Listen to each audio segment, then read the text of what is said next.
Upaya Zionis untuk menyergap geng Al-Maghazi di selatan kota Gaza kembali digagalkan oleh pasukan perlawanan, tepatnya pada Jumat 5 Januari 2024. Sebelum menyerang, para tentara Zionis itu justru dibuat kelimpungan dengan serangan Brigade Al-Qassam.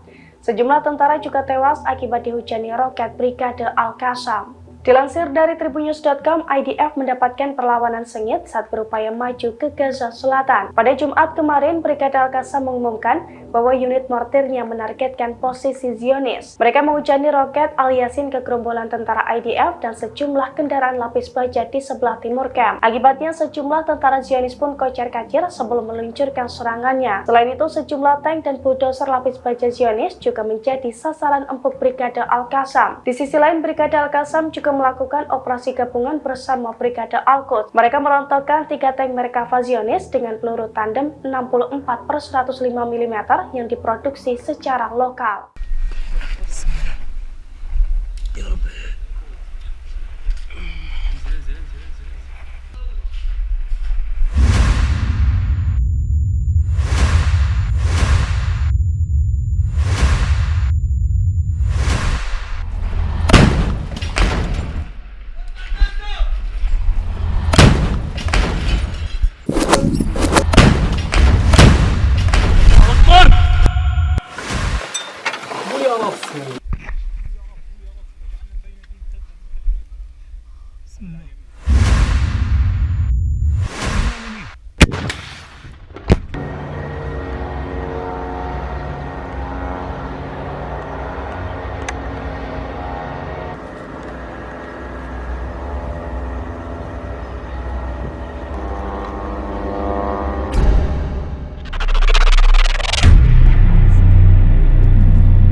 طرف السفح وجهها.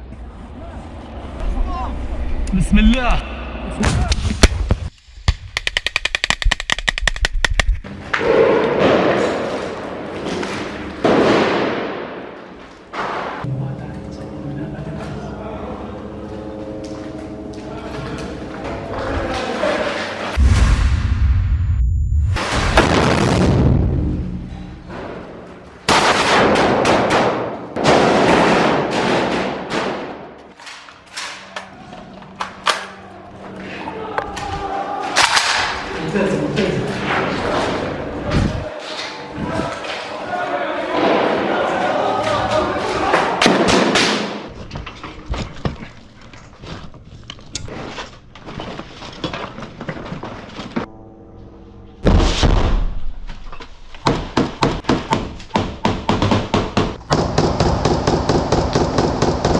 Download Tribun X sekarang, menghadirkan lokal menjadi Indonesia.